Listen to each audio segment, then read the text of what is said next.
Hello. I decided to do this update via video because I thought it might be easier than reading through a whole lot of text.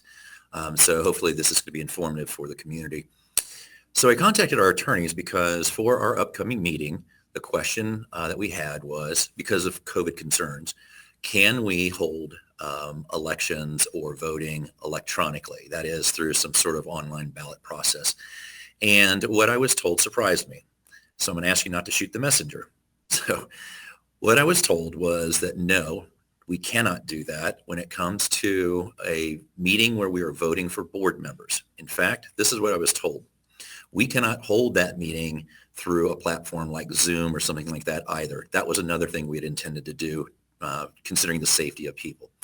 According to our bylaws and according to what the attorney told us, we can only have an election for board members in a face-to-face meeting, partly because at any point prior to the voting, any resident in good standing has the option to announce that they are running for the board. So literally as people are coming into the area, the room or wherever we're holding this thing, and we don't know if we're going to hold it in the clubhouse, out in the parking lot or whatever, but it has to be face-to-face, and prior to the voting, a person could announce that he or she is nominating himself or herself for the board.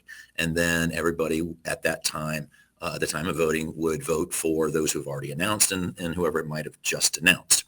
Now, from a logistical standpoint, we are going to have ballots written up, but we will leave space on there. So if somebody did come in and announce that they wanted to run for the board, then people who are voting could write that person's name down. Or in the case of the names that may already be written down, you could just put a check mark or something on it. So we have to, for the election of board members, it has to be face-to-face. Now, there is one exception. I don't know that anybody's ever done this, but one exception is that we can vote by proxy. Now, proxy is different than absentee. Proxy would be if I told my neighbor, for example, that I wanted him or her to go vote in my interest. Now, there's one scenario where I could see this happening.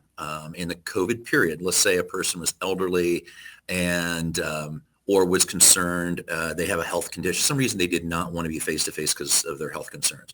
They could go to a neighbor and say, I don't feel comfortable going to this meeting. I want you to serve as my proxy and vote my interest. And then that neighbor could come vote for that individual.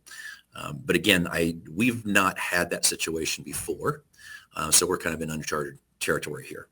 Now, as for absentee ballots, we cannot use absentee ballots when voting for board members.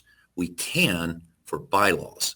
So as I think everybody in this community probably knows by now, this board has been trying to change bylaws, things that there's been discussions about political signs and yard signs.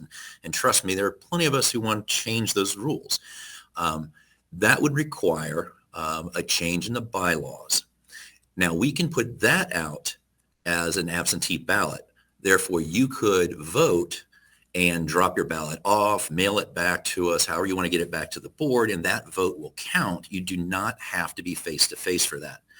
Likewise, if we have monthly meetings that don't include voting for board members, that we can do through a platform like Zoom or something like that. So going forward, if the board's meeting and we're not voting for board members, we can certainly hold that through a platform like Zoom.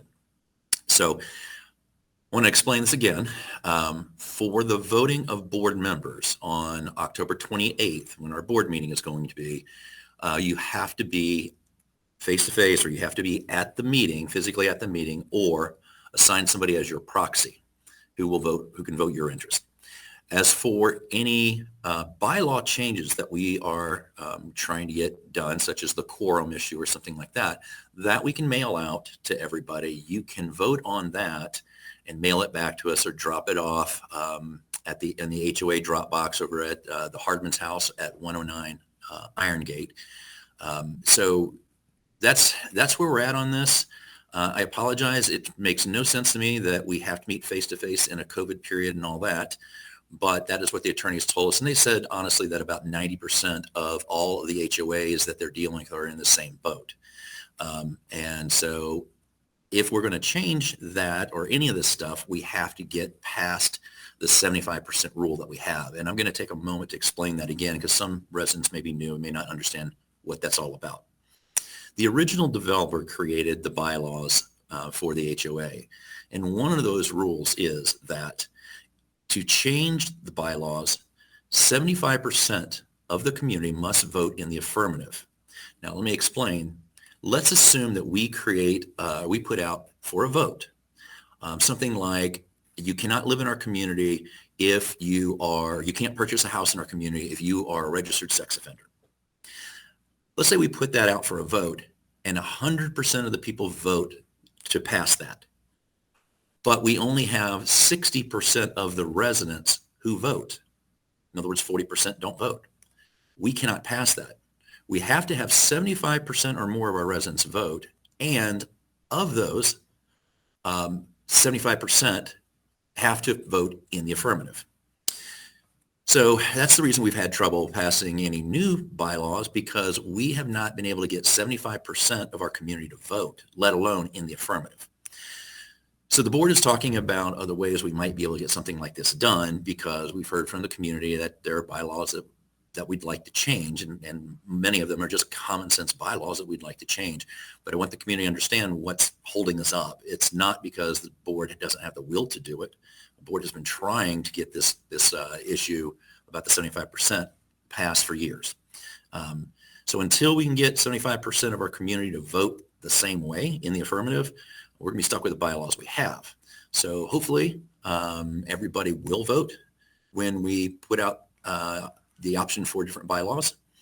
And as far as voting for board members, we hope everybody will show up and vote, and we will come up with some sort of strategy to make sure that it's safe. So thanks. I hope this is better than the typical text messages and everything or the emails that get sent out. We'll probably follow up with that as well, but hopefully this has been helpful.